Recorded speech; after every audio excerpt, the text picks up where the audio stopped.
Desde el principio de los tiempos, el planeta Tierra no es un lugar silencioso. Y según se fue poblando de seres vivos, estos aprendieron pronto que los sonidos constituyen un vector de comunicación extraordinario.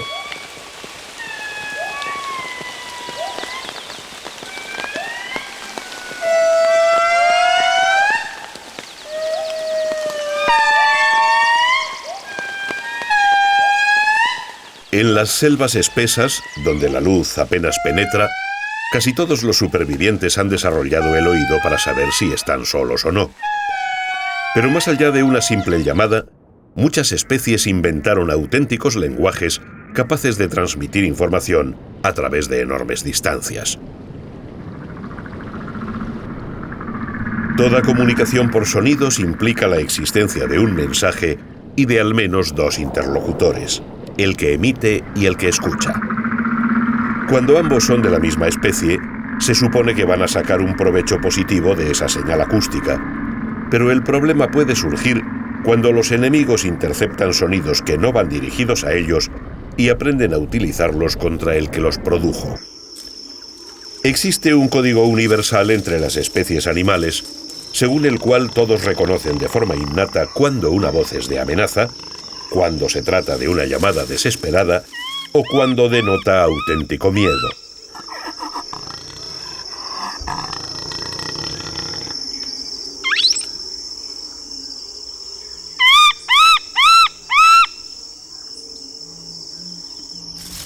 Pero sin duda, la cima del progreso de la comunicación por sonidos es el lenguaje humano.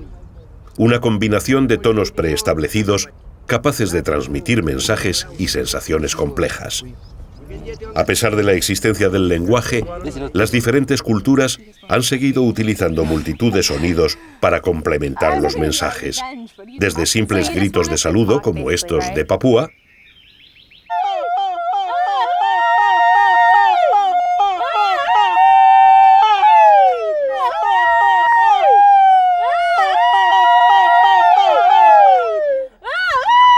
hasta el desarrollo de la música y la danza, manifestaciones ambas que el hombre comparte con los cantos y bailes de muchos animales.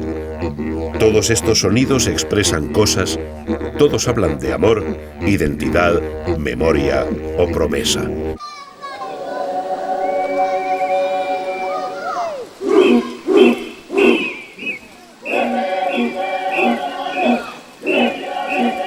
Por toda la Tierra, cada cultura humana tiene sus sonidos, sus instrumentos y sus ecos, ritmos que expresan desde el contacto con los espíritus hasta una sencilla llamada de fiesta.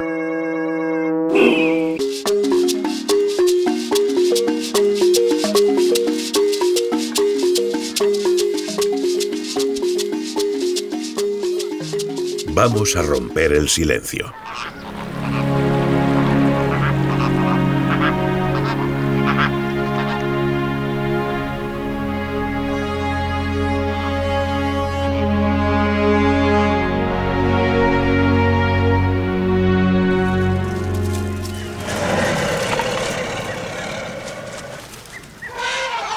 Los elefantes africanos emiten un amplio repertorio de vocalizaciones para comunicarse entre sí, pero una de ellas es especialmente interesante.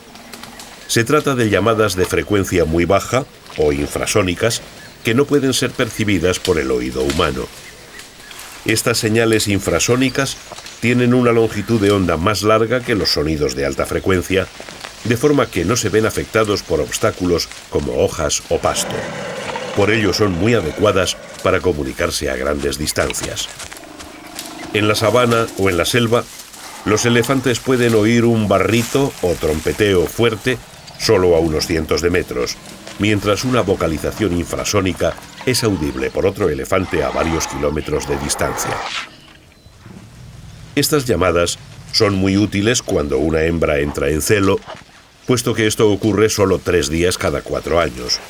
Dado que machos y hembras viven separados a menudo por kilómetros, los sementales oyen la llamada y tienen el tiempo justo para llegar hasta la hembra antes de que sea tarde.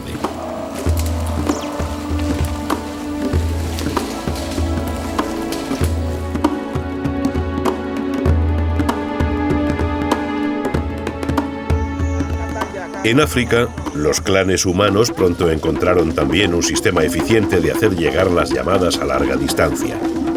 La percusión de tambores es capaz de transmitir mensajes sorprendentemente complejos a muchos kilómetros a través de la selva o la llanura.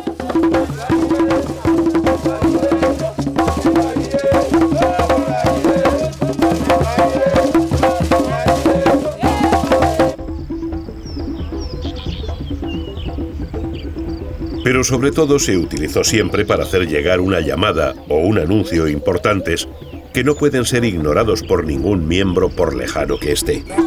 Guerras, bodas o reuniones, nadie puede aducir que no se enteró si el mensaje lo envían los tam-tam. La percusión es un sistema utilizado también en la isla de Nueva Guinea, así como en muchas otras de Indonesia.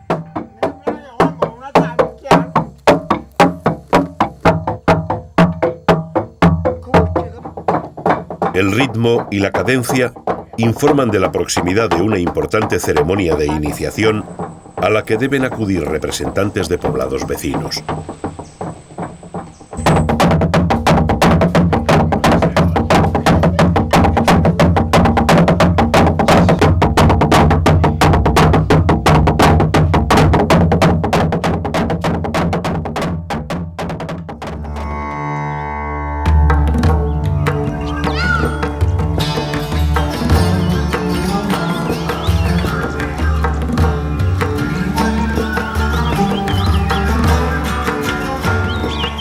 Hasta ahora hemos visto sistemas de sonidos que transmiten información de un miembro a otro de la misma especie. Pero en el planeta existen animales muy diferentes que han llegado a curiosos acuerdos biológicos acerca de sus llamadas, en especial las de alerta. Así ocurre aquí, en India. Los chitales son un tipo de ciervo que vive en esta zona, al que le gusta pastar junto a unos curiosos compañeros simios, los langures. El caso es que los langures tienen montado un sistema de vigilancia muy eficiente a base de ojeadores apostados en lo alto de los árboles que están en permanente contacto visual unos con otros. Los langures tienen buena vista, pero al bajar al suelo a complementar su dieta pierden la perspectiva y se vuelven vulnerables.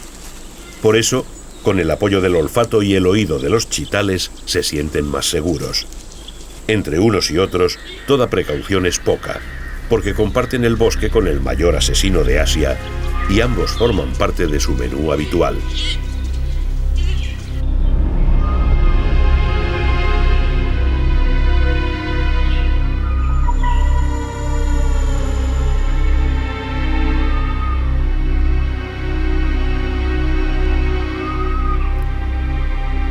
El tigre indio alcanza los 260 kilogramos de peso. Por eso, a pesar de su pelaje críptico, le cuesta pasar inadvertido cuando se mueve. Sobre todo si hay centinelas de guardia en casi cada árbol de la zona. Cuando un langur ve al tigre, da la voz de alarma.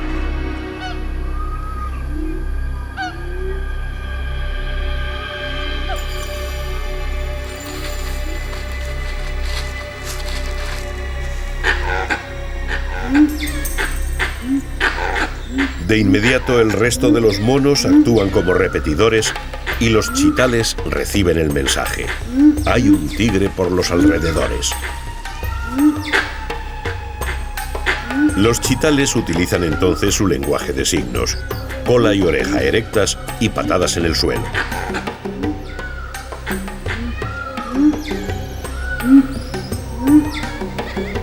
Pero la información no es suficiente. Es necesario saber la ubicación exacta porque un error supondría dirigirse hacia el peligro. Los langures abandonan el suelo y la dirección en que lo hacen dice a los chitales hacia dónde hay que correr. En realidad, solo un langur ha visto al tigre, por eso es vital evitar una huida caótica que podría ser incluso un aliado para el cazador.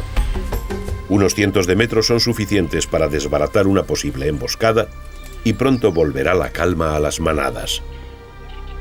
Esta asociación entre langures y chitales, junto con otros factores, hace que el tigre solo mate una de cada 20 veces que lo intenta y obliga a menudo al gran cazador a recorrer más de 20 kilómetros para cobrarse una pieza.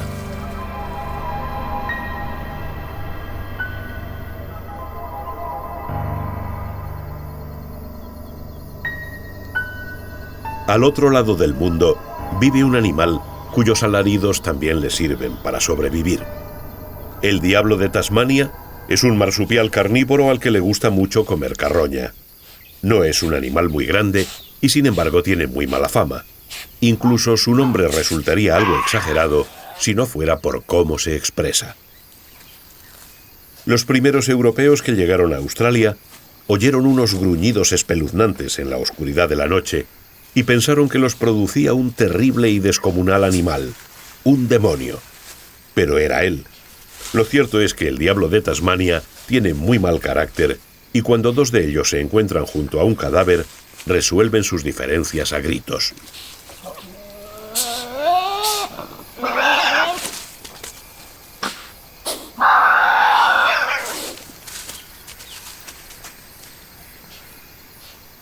Estos bufidos desmesurados sirven para evitar que los contendientes se peleen de verdad, causándose heridas graves con sus potentes colmillos.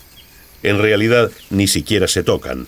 Aquel de ellos que grite más al otro conseguirá ganar sin un rasguño.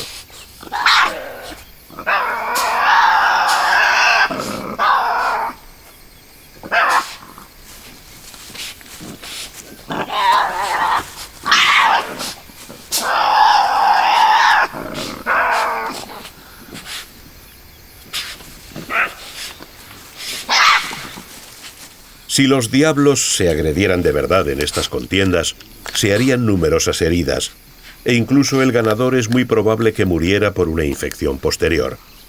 Por eso la selección natural ha favorecido el grito como factor de supervivencia por encima de la agresión física real.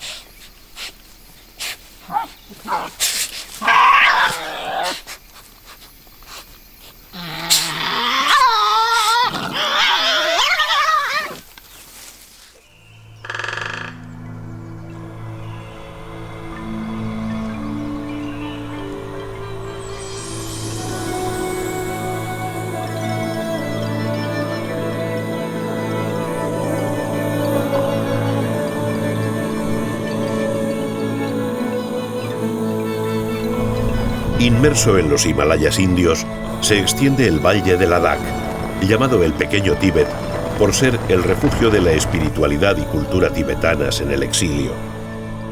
En el monasterio de la Mayuru va a comenzar el festival anual de danzas llamadas Cham.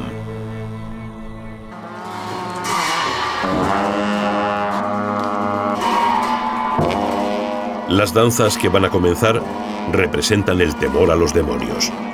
Los monjes danzantes capturarán a los espíritus malignos con un cuenco que portan en su mano izquierda. Cada sonido y movimiento tiene su significado a favor de los dioses protectores que operan en contra de esos espíritus malignos.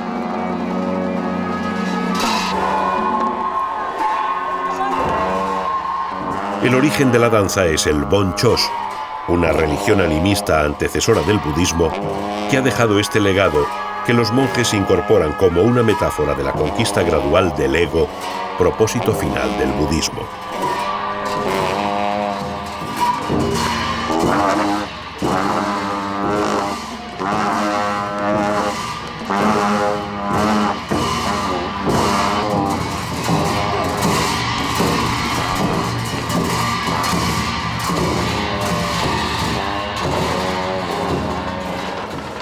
La utilización de los sonidos como vehículos para elevar y acercar el alma humana a la divinidad es una constante en todas las culturas del planeta.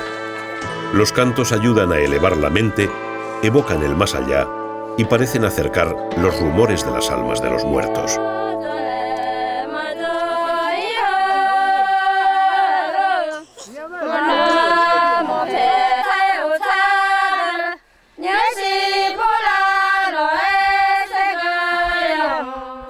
Sonidos que escuchamos desde niños y que forman parte de la memoria colectiva de los pueblos.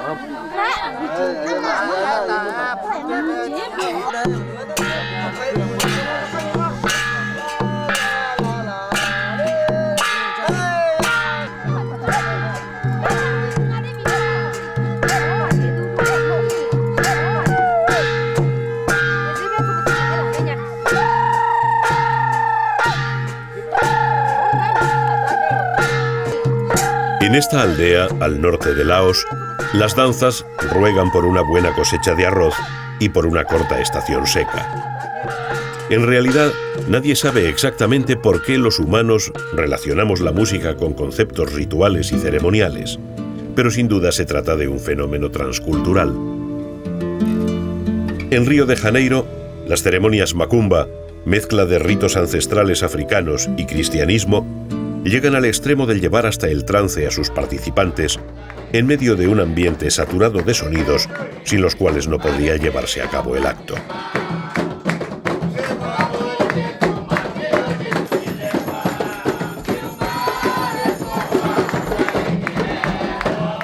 El ritmo se apodera paulatinamente de los presentes hasta que alguno de ellos conecta con los espíritus y es poseído por ellos.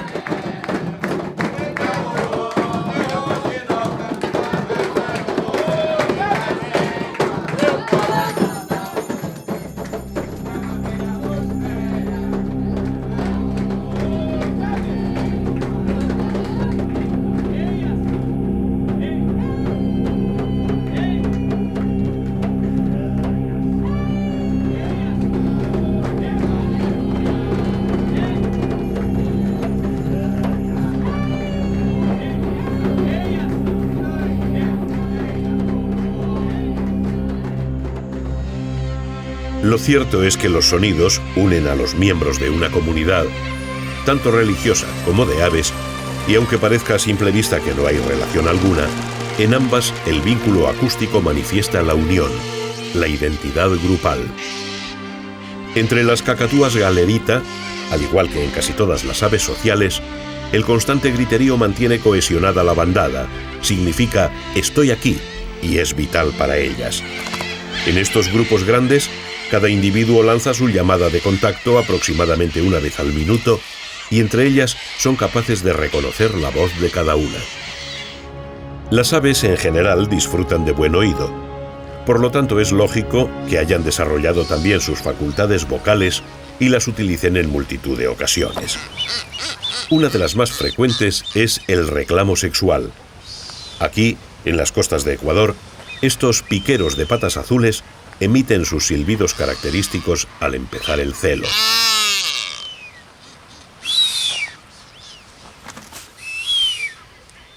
Pero es en el sur de España donde encontramos una especie para la que el sonido es cuestión de vida o muerte. Desde antes del amanecer están llegando los flamencos adultos a esta laguna andaluza. Vuelan hasta aquí casi cada noche desde los lugares de alimentación, a 300 kilómetros, para dar de comer a sus hijos. Pero el problema empieza al llegar, porque cada adulto debe encontrar a su propio pollo en medio de una horda hambrienta de ellos.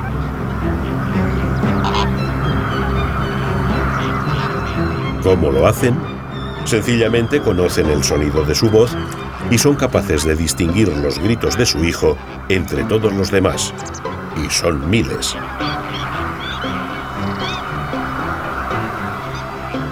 Para un pollo, no es ningún problema que le cebe uno que no es su padre, pero para el adulto sería un desastre alimentar al pollo de otro mientras el suyo se muere de hambre. Por eso los adultos no se dejan engañar, a pesar de que los pollos les ruegan a todos por igual. Recorren la colonia buscando el timbre especial de la voz de su hijo. Algunos pollos son muy pesados pidiendo comida al primer adulto que pasa y le persiguen hasta la extenuación, obligándole incluso a agredirlos. Pero el padre celoso no soltará ni un gramo de la comida de su buche a otro que no sea su hijo.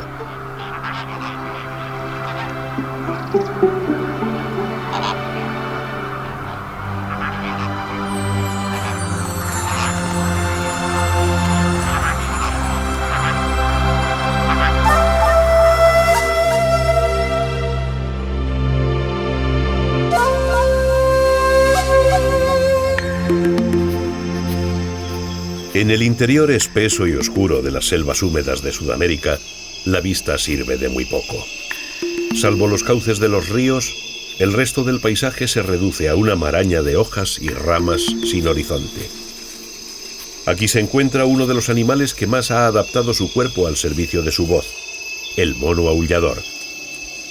Los aulladores viven en grupos de 10 a 30 individuos que prácticamente nunca bajan al suelo. Conservan una absoluta paz dentro de sus grupos, no se pelean por copular ni por dominar a los otros, pero sí sienten la necesidad imperiosa de defender un territorio a salvo de incursiones de otros clanes de aulladores. Como la selva es un espacio de 3 dimensiones, marcar con olor es muy complicado, y por ello delimitan el territorio a gritos. La alarma ante la presencia de un enemigo también es motivo para que los coros de voz ronca inunden la espesura.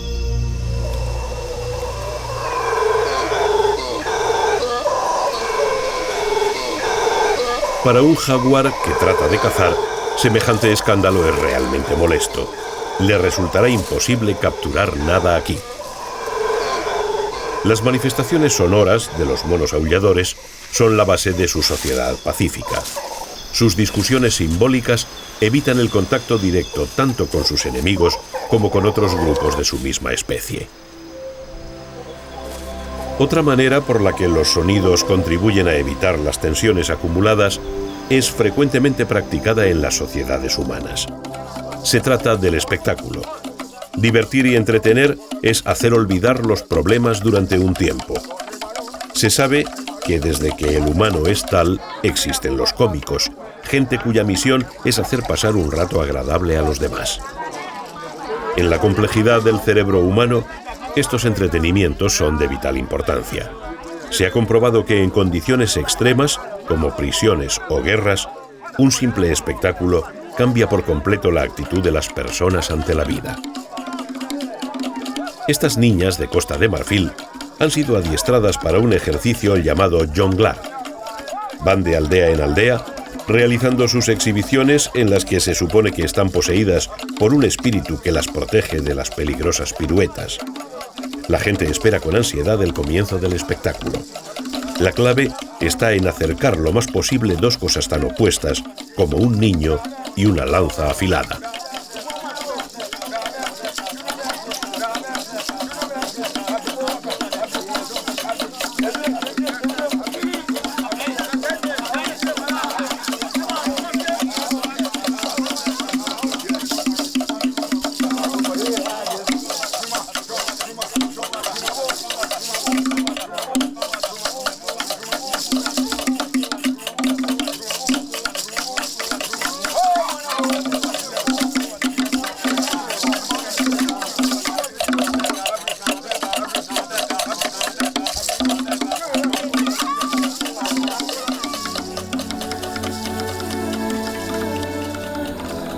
Cuando cumplan 8 años, serán devueltas a su casa con parte del dinero recaudado.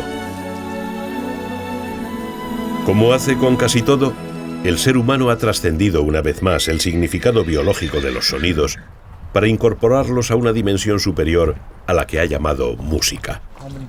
La música es uno de los mayores logros de la humanidad, un auténtico lenguaje universal capaz de encoger el corazón o de provocar el estallido del alma.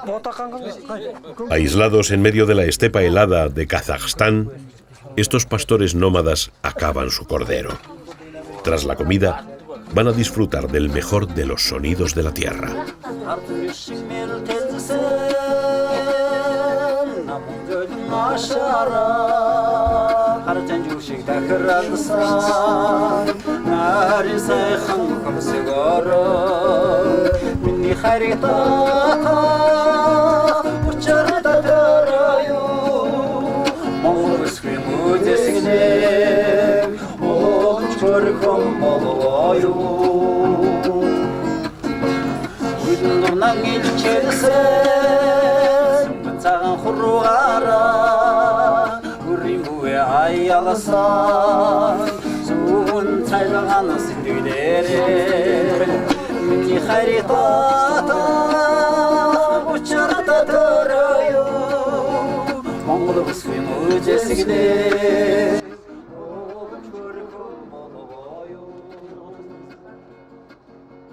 Aklın askan darıya, akşa bitti king manday, almamayın kıygaşkas, мен таппадым ешқандай бар мүсіне жарасқан сәл шалқақтан кеудесі жүрекке ұшқын тастаған моңғол қыздың бейнесі міні харитатақ учырта түрою моңғол күспен өтескен олым көркім ұлғаю